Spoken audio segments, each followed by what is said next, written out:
যুক্তরাষ্ট্রে নিযুক্ত বাংলাদেশের রাষ্ট্রদূত আকরামুল কাদের মার্কিন বাজারে বাংলাদেশের বাণিজ্যিক ও অর্থনৈতিক স্বার্থ সংরক্ষণে সরকারি উদ্যোগকে সার্থক করার ক্ষেত্রে প্রবাসীদের সহযোগিতা কামনা করেছেন।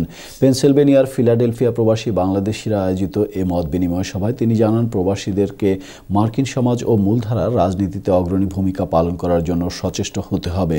পরে রাষ্ট্রদূত ফিলাডেলফিয়াতে প্রবাসী বাংলাদেশি কর্তৃক অমর একুশে উদযাপনের জন্য নির্মিত শহীদ মিনার পরিদর্শন করেন।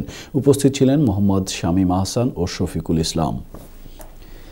লস অ্যাঞ্জেলেসের প্রবাসী বাংলাদেশিরা নানা আনুষ্ঠানিকতার মধ্য দিয়ে যথাযথ মর্যাদায় সম্মিলিতভাবে পালন করেছেন মহান একুশে এবং আন্তর্জাতিক মাতৃভাষা দিবস।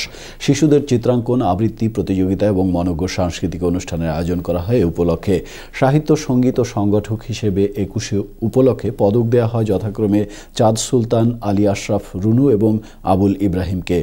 12টা 1 মিনিটে শহীদ মিনারে ফুল দিয়ে ভাষা শহীদদের প্রতি শ্রদ্ধা নিবেদনের মধ্য দিয়ে শেষ হয় একুশের অনুষ্ঠানমালার। ইউএস পরিক্রমার শেষ পর্যায়ে আমরা শেষ করার আগে জানিয়ে দিচ্ছি শিরোনামগুলো আরও একবার।